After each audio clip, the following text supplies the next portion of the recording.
Amém. Graça e paz a todos. Glórias a Deus. Vamos à palavra de Deus. Lucas capítulo 15, versos 25 a 32. Lucas 15, 25 a 32. O tema da mensagem é: não fique fora da festa de Deus.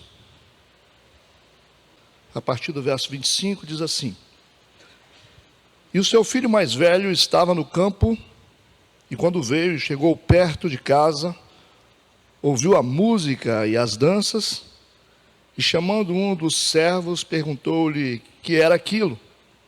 E ele lhe disse: Veio teu irmão e teu pai, matou o bezerro cevado, porque o recebeu são e salvo. Mas ele se indignou, e não queria entrar.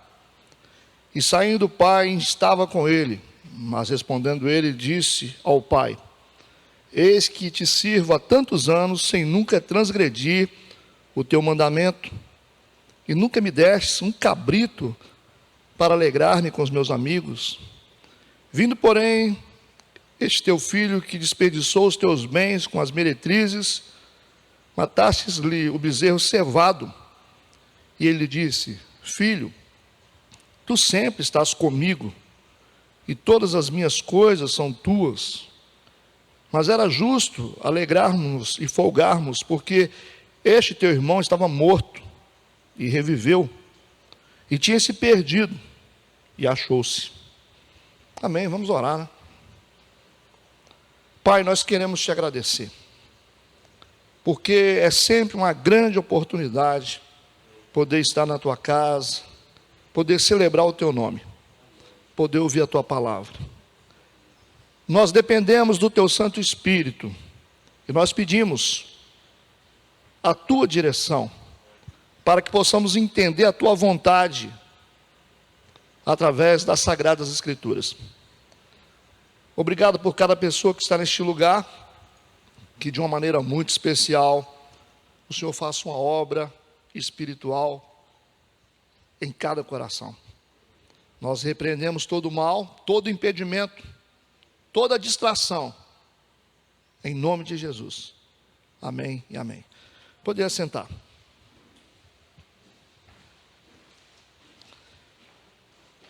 Não fique fora da festa de Deus. Deus está fazendo grandes coisas nesse tempo.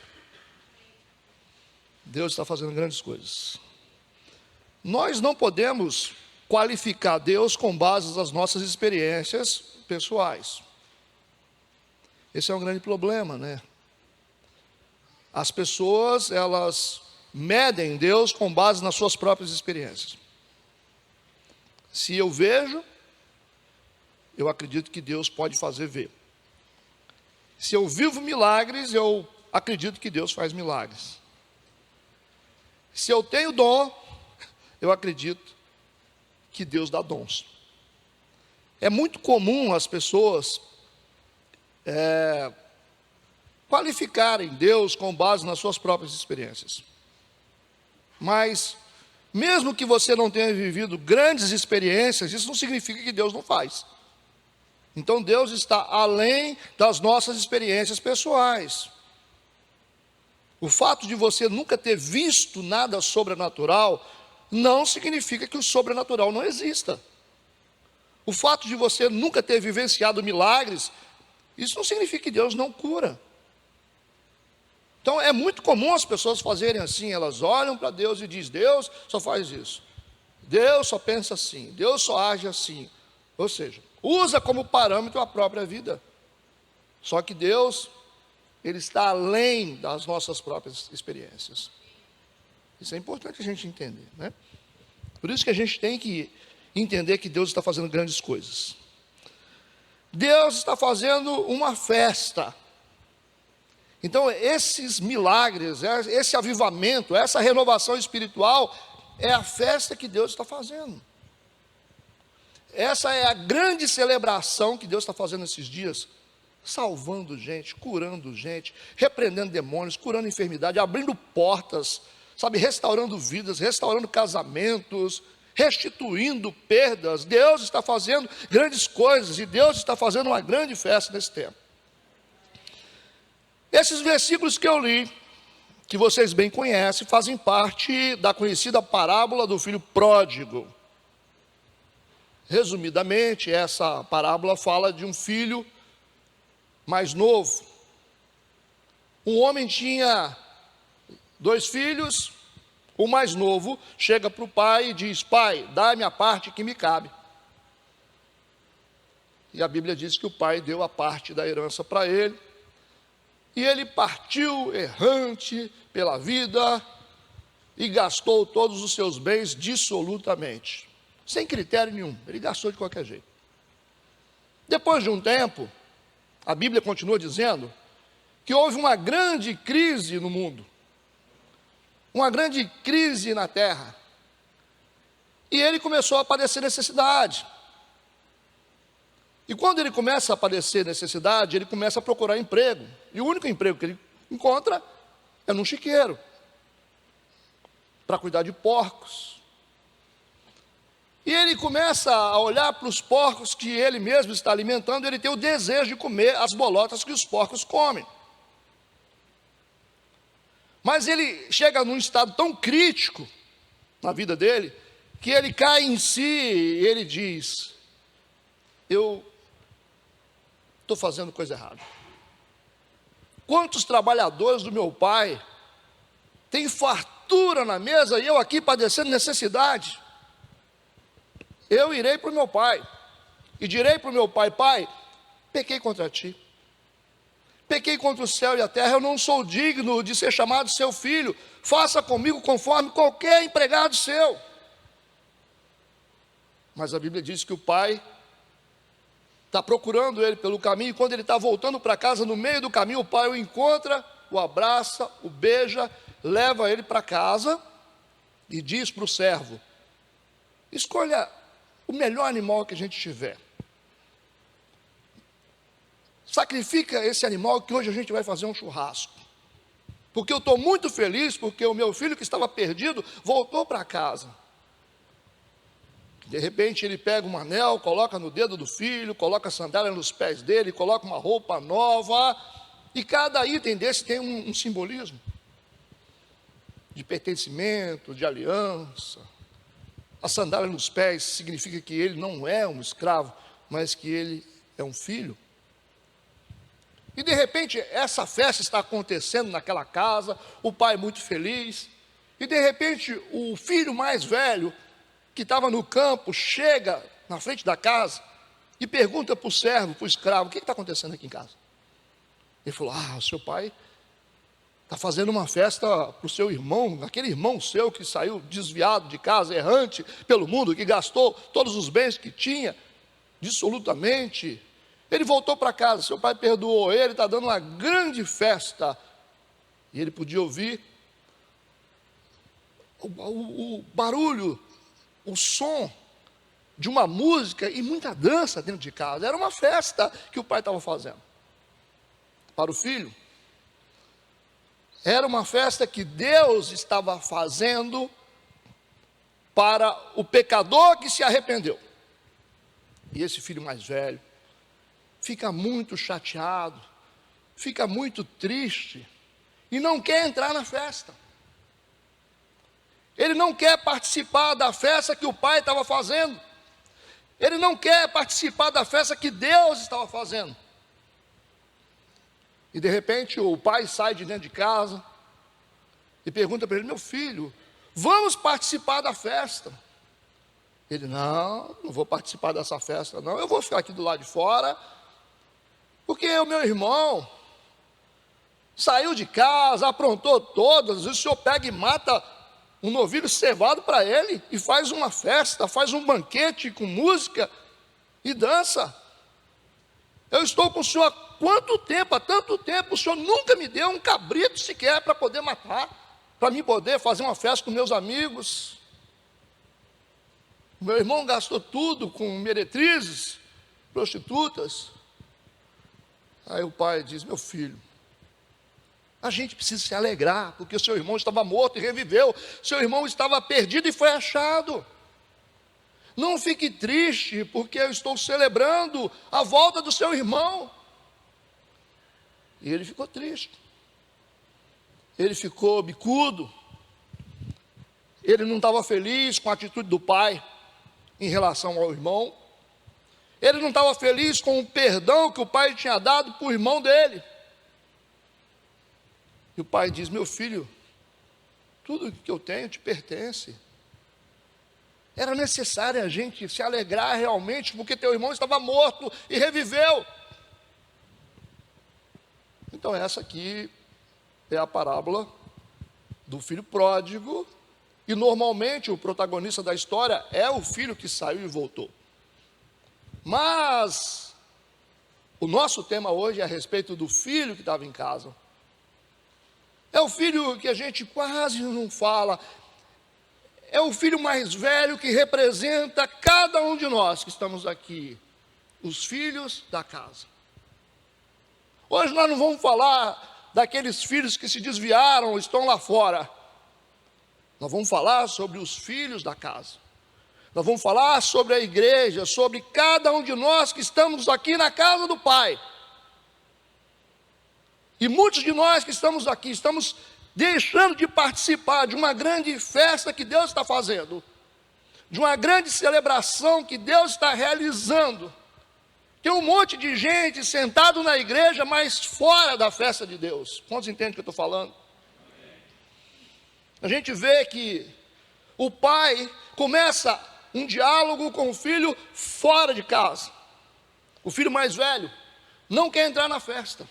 Ele está triste, ele está chateado, ele não concorda com a atitude do pai. E ele fica do lado de fora da casa. E aí vem uma lição para a gente aprender. A festa de Deus não vai parar. Mesmo se você decidir ficar bicudo do lado de fora. Deus vai continuar realizando as suas grandes obras. Deus vai continuar movendo, Deus vai continuar avivando, renovando, batizando com o Espírito Santo, derramando dons sobre as pessoas, mesmo se você resolver ficar do lado de fora dessa festa. Deus não vai parar. A festa continua. A festa vai continuar. Se você decidiu estar sentado dentro da igreja, mas fora da casa espiritualmente falando, mas fora da festa espiritualmente falando, presente no tempo, mas fora da casa espiritual de Deus, você vai perder a festa, porque a festa vai continuar. A primeira coisa que a gente tem que aprender. Então toma cuidado.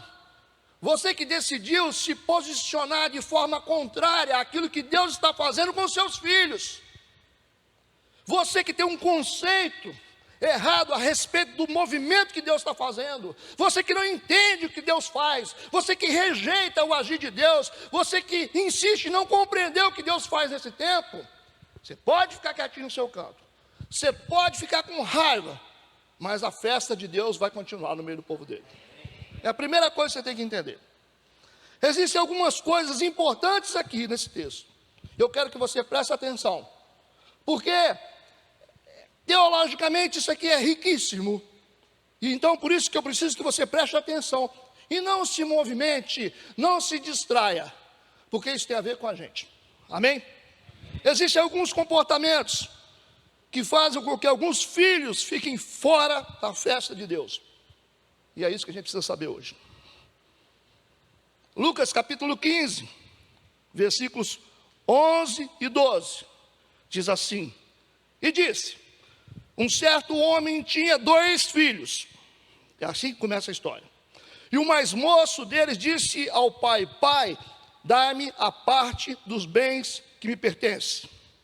E ele repartiu por eles a fazenda.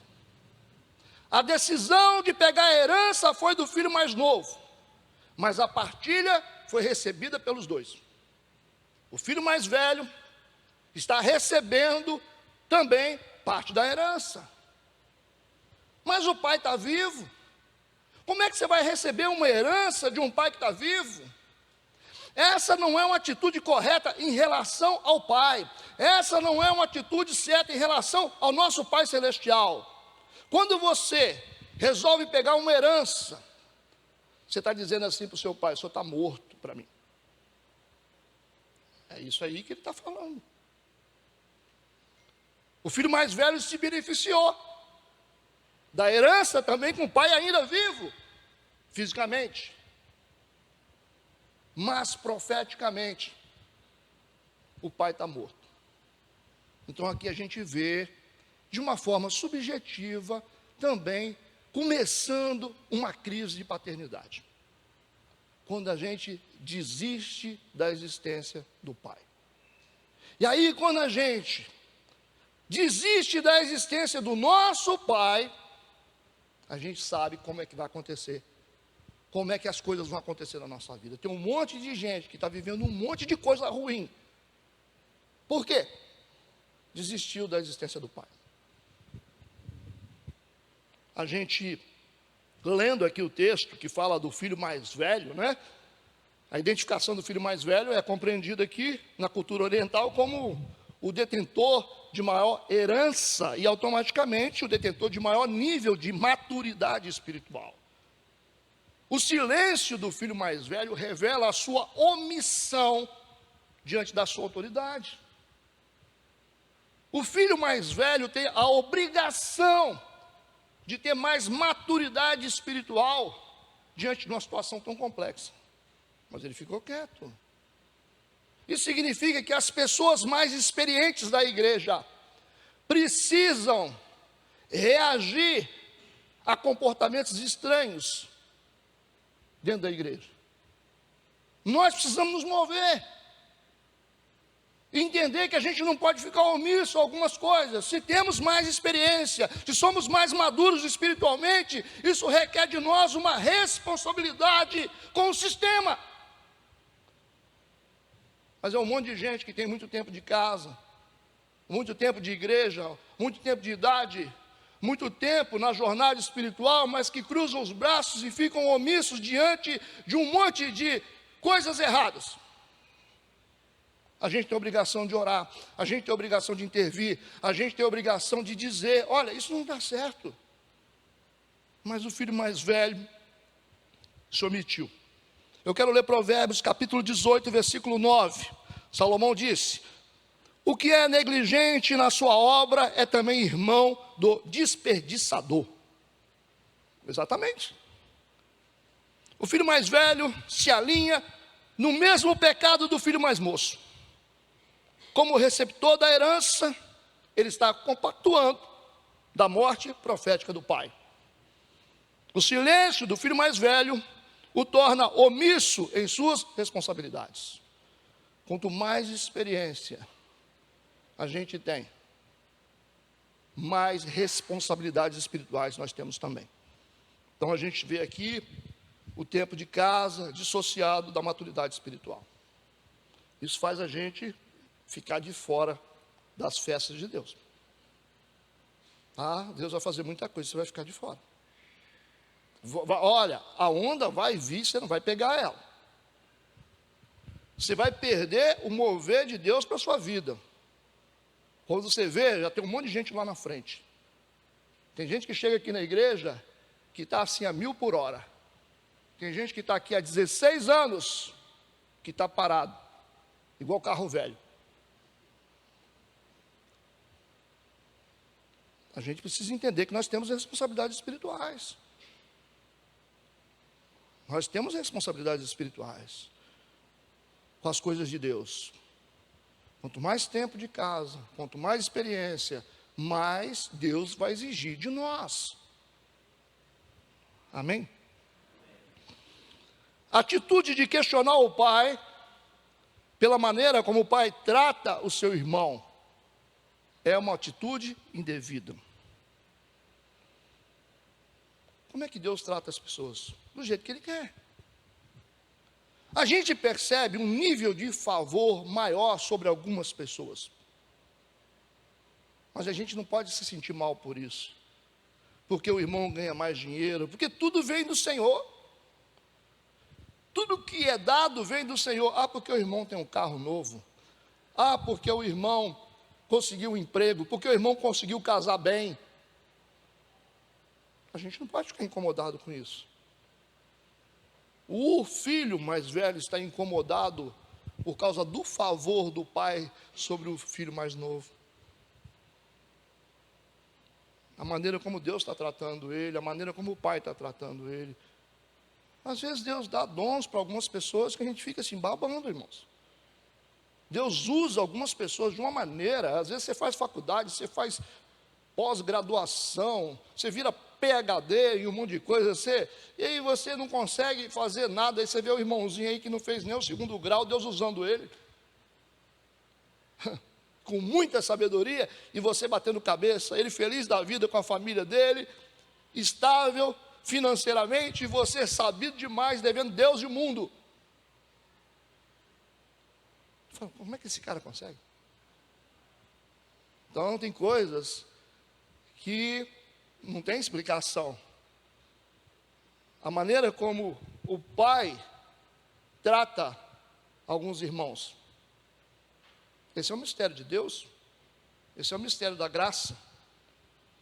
Muitas vezes o favor de Deus sobre algumas pessoas força a revelação da verdadeira essência do nosso caráter. Quando você vê Deus abençoando alguém, o seu caráter será revelado. Tem gente que não suporta ver o irmão sendo abençoado. Tem gente que não suporta ver o irmão crescendo. Quando você se incomoda, isso está revelando o seu caráter. A gente tem que estar feliz, graças a Deus, porque você casou bem, graças a Deus você está ganhando dinheiro, graças a Deus, que a sua família é uma bênção, graças a Deus. Gente, crente de verdade tem que se sentir bem com o crescimento do outro e com a bênção que está sobre o outro. Mas quando a gente se incomoda, é porque a gente tem um caráter deturpado. Aí cabe a cada um de nós se examinar. Outro ponto importante, a falta de entendimento do que acontece na casa do pai. Interessante que quando ele chega, ele ouve um barulho de música, ele ouve o barulho de danças. Existem sons que são específicos da ocasião. Nenhum movimento, nenhum som, nenhuma dança vem à toa, ela acontece por algum motivo. Quando você ouve o barulho de música, o movimento, é porque está acontecendo alguma coisa. Então você não precisa estranhar, né? O que acontece com alguns irmãos? Tudo que foge do convencional, a gente acha que é estranho. É porque Deus é assim, né? Tem dia que Deus, você chega na casa, aí você vai ouvir alguns sons diferentes. Você vai ver alguns movimentos diferentes. Isso acontece porque existe um motivo de Deus para isso.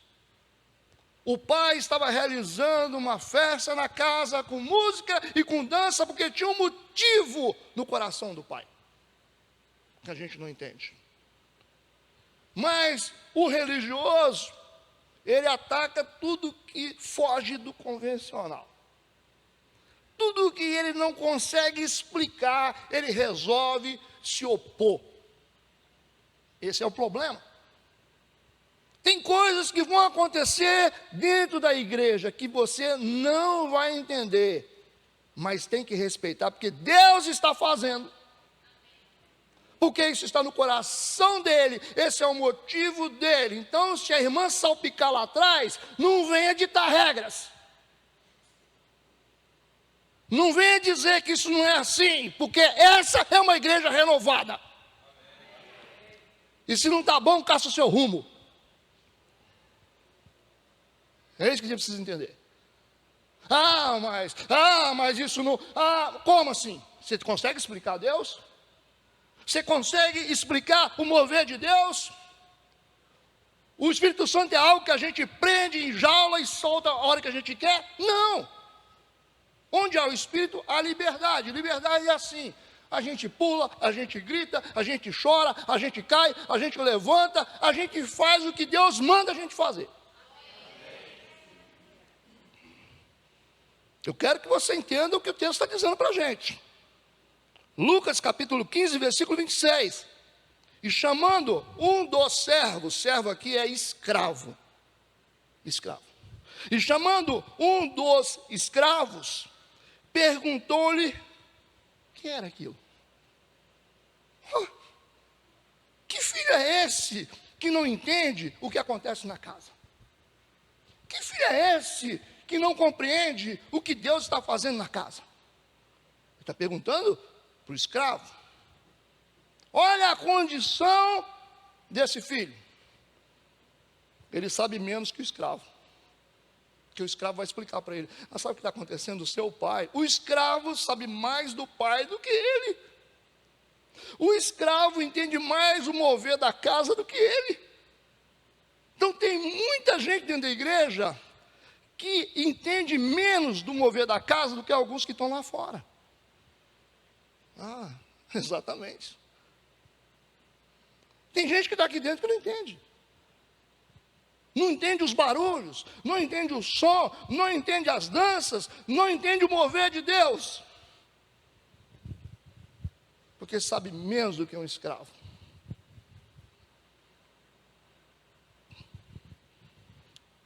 Ele tem um problema com o irmão, ou tem um problema com o pai. Será que ele está chateado com o irmão que errou e voltou, ou ele está chateado com o pai que perdoou? Essa é uma pergunta. Com quem que ele está chateado? O problema com os nossos irmãos revela um problema nosso com o pai. Toda vez que você tem problema com o irmão, significa que você tem um sério problema com o pai. Eu vou provar isso aqui no texto. Será que o problema dele é com o irmão ou é com o pai? Está com problema com o pai. Isso reflete nos irmãos.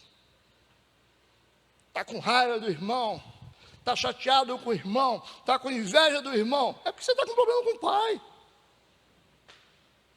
Essa história vai revelar um problema de uma mágoa histórica.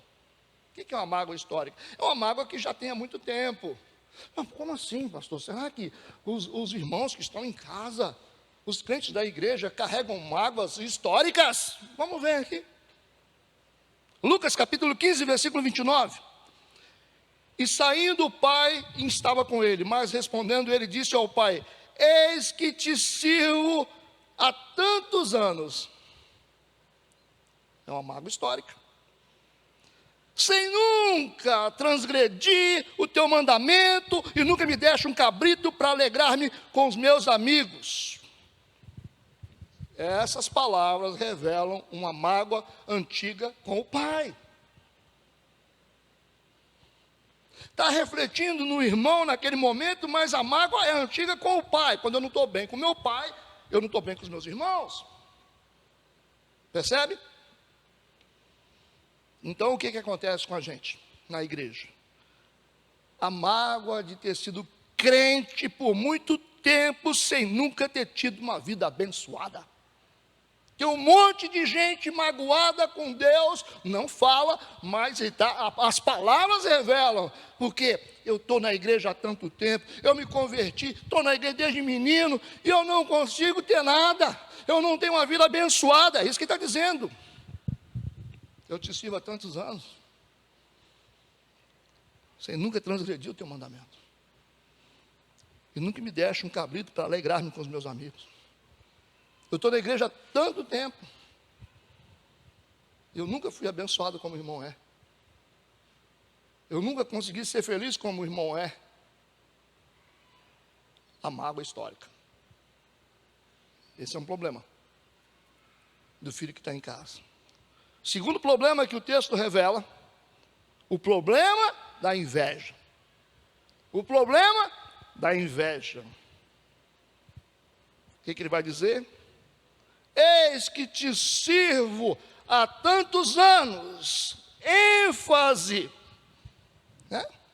Nas qualidades, ênfase nas qualidades. Eu sou crente, eu venho na igreja, eu entrego o dízimo, eu não falto à escola bíblica. É isso que ele está dizendo. A inveja faz isso, faz com que você enfatize as suas qualidades para poder evidenciar o erro dos outros. Isso é coisa de gente invejosa. Mas eu chego na hora, mas eu não falto o culto. Mas eu sou fiel na igreja. Então, a inveja faz isso, faz com que a gente enfatize as nossas qualidades na tentativa de evidenciar o pecado do irmão. Isso é um problema de inveja. Crente tem que cuidar da própria vida. Não ficar apontando o defeito dos outros. Quem tem que cuidar disso é pastor. Ah, pastor, dá a impressão que o senhor está lavando roupa suja. Não estou, irmão. Estou falando profeticamente. Você sabe disso. Eu não sou covarde a ponto de falar coisas no altar que não sejam bíblicas. Vocês sabem disso. Por isso que eu estou dentro do texto. E não estou inventando pretexto. É exatamente isso que Deus quer falar com cada um de nós. O problema da inveja. Eu te sirvo há tantos anos. Né, Deus? Estou aqui, né? Você viu, né? Acordei de madrugada ontem para orar, hein? O irmão comprou outro carro. Tá certo. A irmã está com outra sandália aí. Eu não consegui nem pagar aquela do ano passado. É coisa de crente de igreja. É coisa de gente de igreja. Outro problema que aparece aqui, aí nós vamos afundar a estaca mais fundo agora. O problema da imoralidade oculta. O problema da imoralidade oculta. Por quê? De forma também subjetiva, ele vai revelar um arrependimento de ter tido uma vida correta. Eu me arrependo de ter sido santo. É isso que ele vai dizer. Te sirvo há tantos anos sem nunca transgredir o teu mandamento. Qual o problema de ser certo? Qual o problema de ser certo? Qual o problema de você ser correto com os mandamentos de Deus? Então, está revelando aqui que realmente ele se arrepende de ter tido uma vida santa, uma vida correta, uma vida debaixo dos princípios de Deus. Está se questionando aqui, né?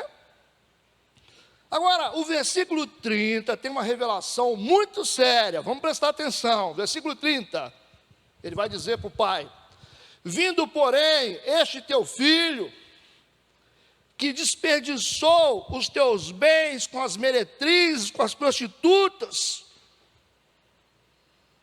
Vou repetir. Vindo, porém, este teu filho, que desperdiçou os bens com prostitutas, meretrizes, lá na casa da luz vermelha,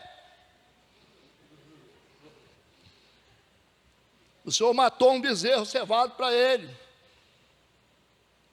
A Bíblia diz aqui que enquanto o filho pródigo saiu de casa, saiu vagando pelo mundo, o filho mais velho estava no campo.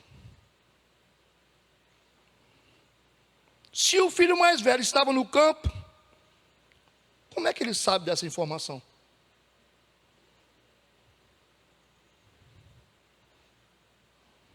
Como é que ele sabe que o irmão gastou dinheiro com prostituta? Ah, você estava lá vigiando ele?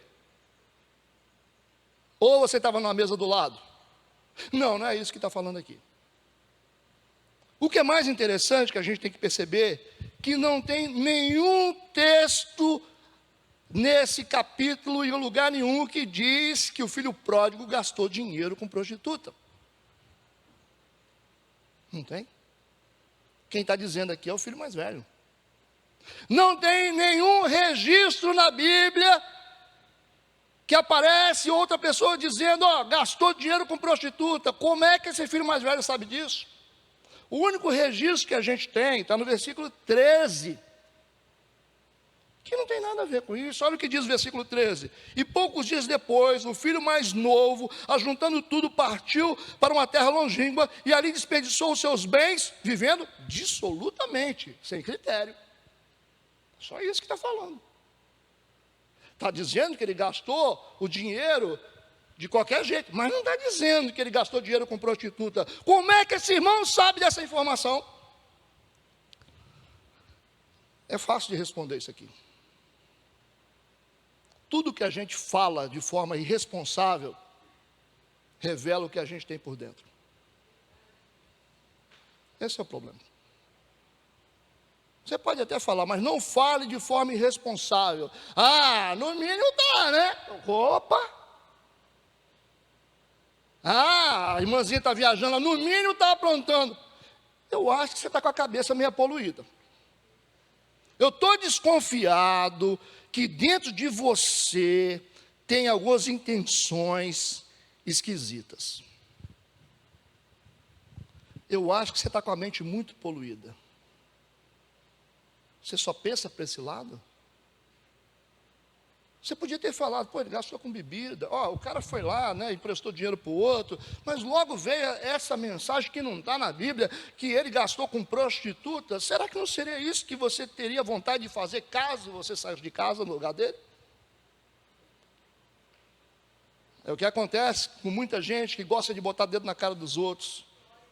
Acontece com um monte de gente que gosta de dizer não sei o que você tem, que não sei o quê, porque se você não for santo igual eu acho que você está tentando se proteger das suas coisas erradas. Quanto mais você bota dedo na cara dos outros, exigindo santidade dos outros, na verdade você está pregando para você. Você está pregando é para você. Essa é que é a verdade. Você exige muito do seu marido, exige muito da sua esposa, exige muito dos seus filhos, de forma assim, incontrolável.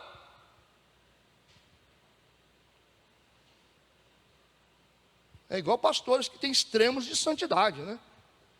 Ah, não tem que ser igual eu. Ah, é? Será que você é tão santo assim? Então, quando a gente começa a disparar, né? Eu quero que vocês pensem sobre isso. Quando você começa a falar dos outros de forma irresponsável, isso revela muito o que você tem por dentro. Ele tirou isso de dentro dele. Não foi da Bíblia. A gente tem aqui um problema sério de imoralidade. Está tudo bem aí? A gente tem outro problema, que é o problema da incompreensão da graça divina. Gente, nós somos alvo da graça. Se não fosse a graça de Cristo, a gente não estaria aqui como igreja. Só os judeus seriam um povo de Deus. Não nós. A igreja nasce a partir do advento da graça, da morte de Cristo na cruz do Calvário. Todos os que receberam poder para serem chamados filhos de Deus. Todos os que receberam Jesus. Isso não acontecia antes. Só o povo judeu que era o povo escolhido. A igreja nasce a partir desse evento da graça, através do sacrifício de Cristo. E a única coisa, a coisa mais importante que uma igreja precisa entender é graça. É graça. O que é graça? É favor merecido, a gente não merece. Mas Deus ama a gente. Deus sabe de todos os nossos defeitos, mas Ele continua amando a gente. Isso é graça. Ele não explica, né? Ele reclama de uma festa dada a um filho que não merece. Essa é a reclamação dele. Mas quem é que merece, quem é que não merece? Cara, ninguém merece nada. Essa que é a verdade, né? Mas isso não tem nada a ver com o filho que saiu de casa, mas sim com aquilo que o pai é. Ok? O pai é gracioso. O pai é perdoador. O filho mais velho está pegado à lei. Ele não entende que o pai está perdoando o filho. O filho mais velho quer justiça, mas ele não entende que a gente não aguenta a justiça de Deus. Porque se Deus for usar a justiça com cada um de nós, ninguém fica vivo. Deus é um Deus de graça. Ele sempre nos dá uma segunda chance, uma terceira, uma quarta chance. Ele recebe a todos que se arrependem dos pecados. Deus é assim, Deus é amor. Deus é gracioso, Deus não é vingativo, gente. Ele está querendo algo do Pai que o Pai não é.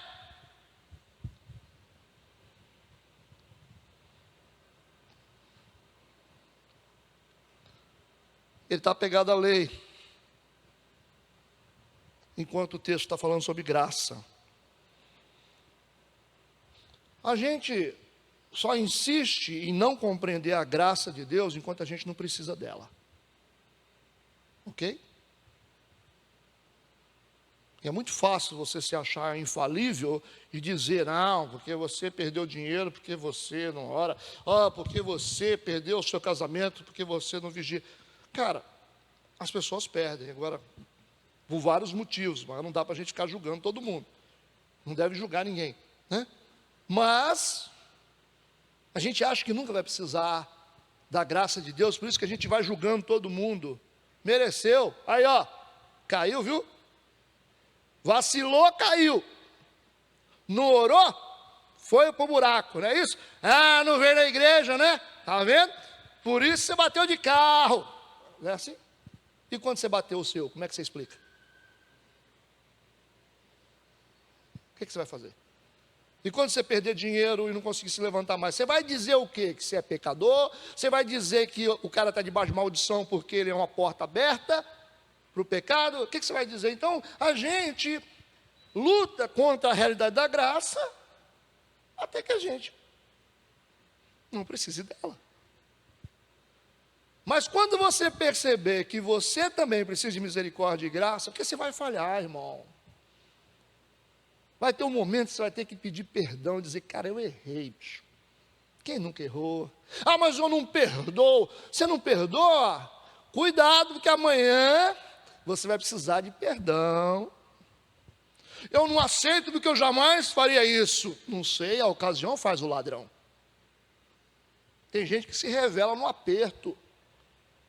Então não adianta você falar que o irmão não sei o quê, não soube lidar com isso, tal. Não adianta, porque hoje é o irmão, amanhã somos nós. Aí daqui a pouco você não controla os seus filhos e você está na igreja. Está orando, você fala, como é que eu não consigo controlar? Aí os irmãos vão dizer assim, você falou que era pecado, então você também está. Ah, amanhã você está duro, sem nada. A galera vai dizer, você quebrou porque você deu brecha, não é assim? Então, nós precisamos entender o que significa graça, favor imerecido, ok? Porque todos nós precisamos dela. Então não fica lançando juízo nas costas dos outros, porque senão amanhã você vai receber juízo também. Deus sabe, a verdade sobre todos os filhos. O pai sabia o que o filho fez.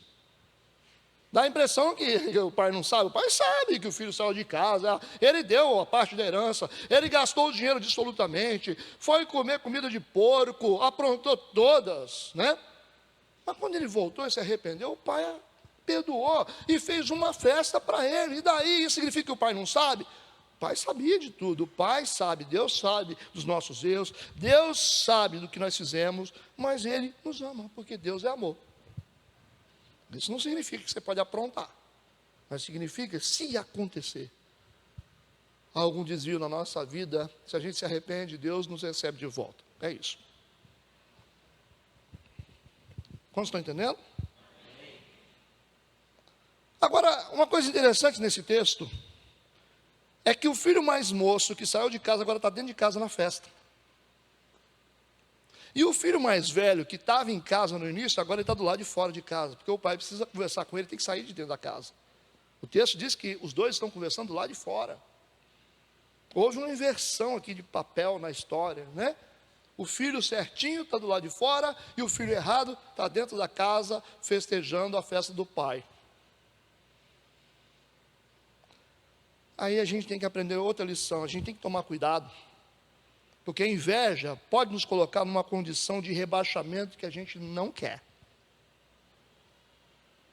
Cuidado. Ela pode te colocar numa condição que você está fugindo dela há muito tempo. Quando você vê, você está do lado de fora da casa. Então, quando a sua atitude muda, a sua posição muda. Amém?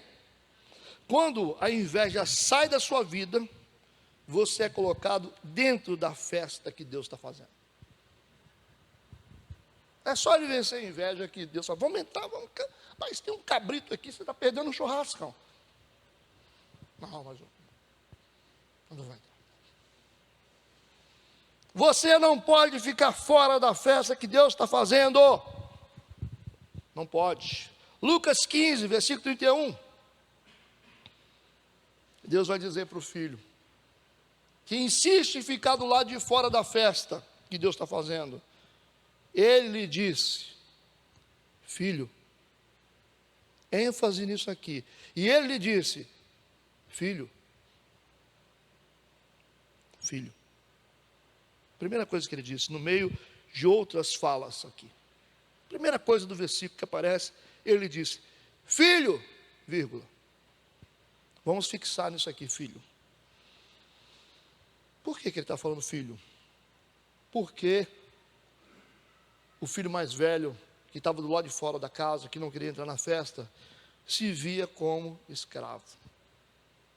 Ok? Então esse é um ponto importante.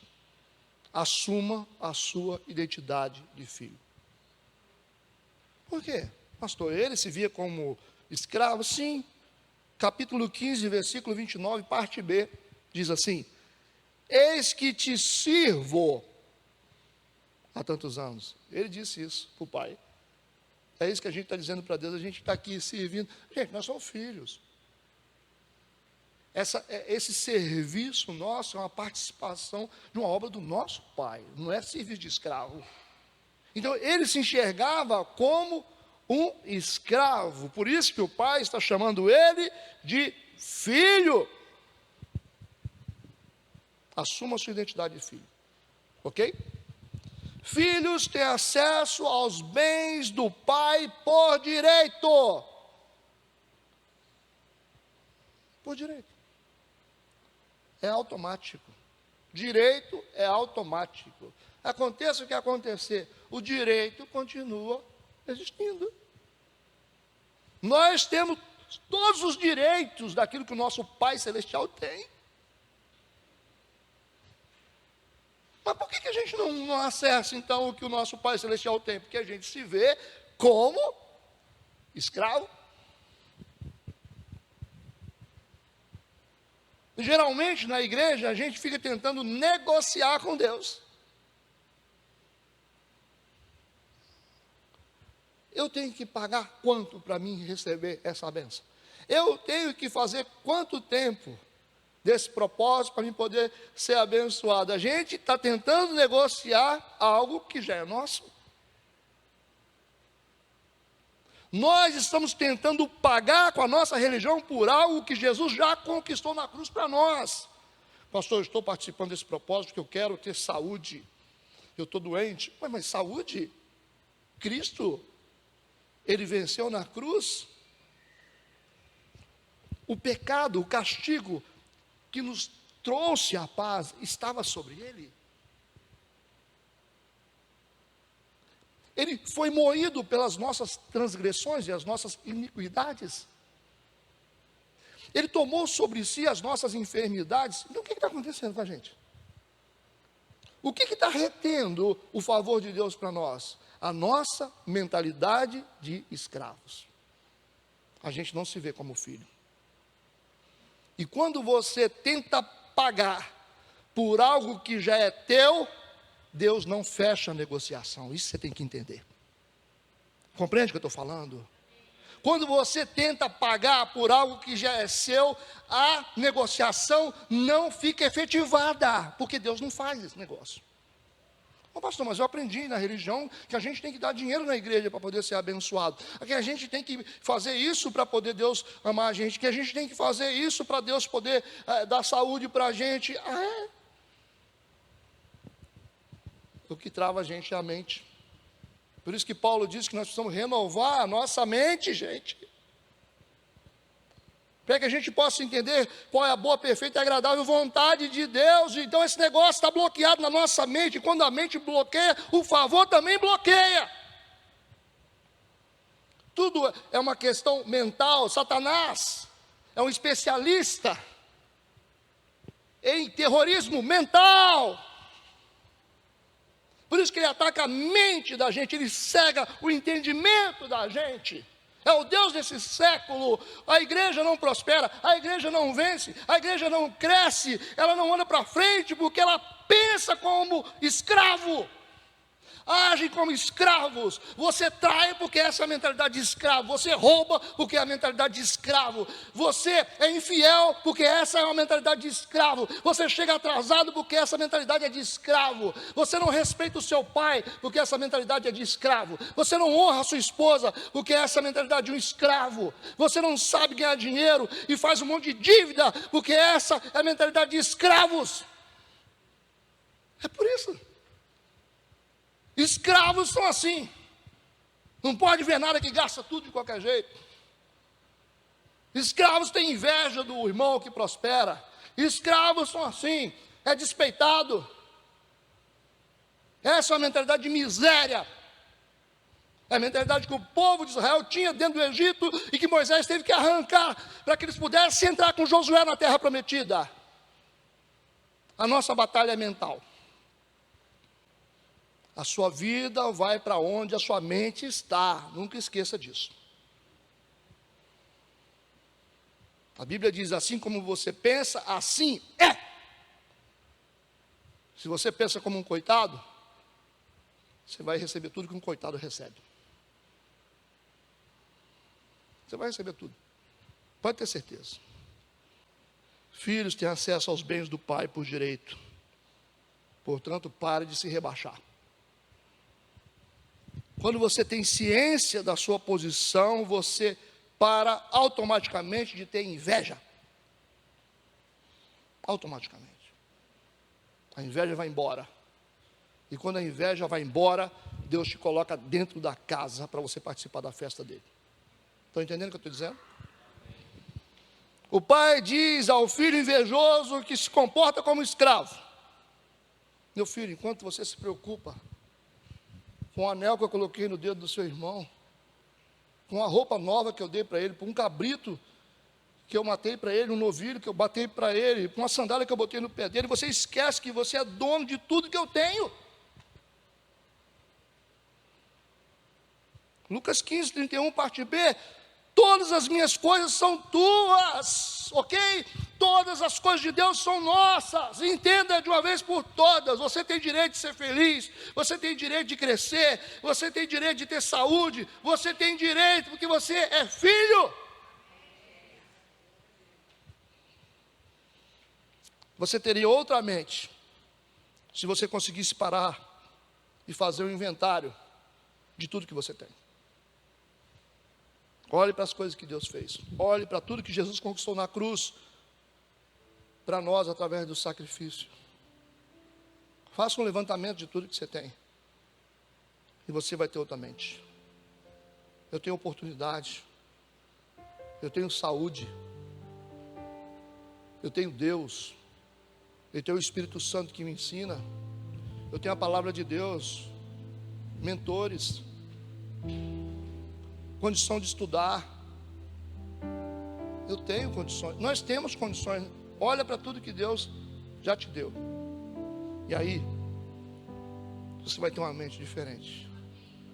E quando você muda a sua mente, você olha para a casa de Deus e vê a festa que está acontecendo lá.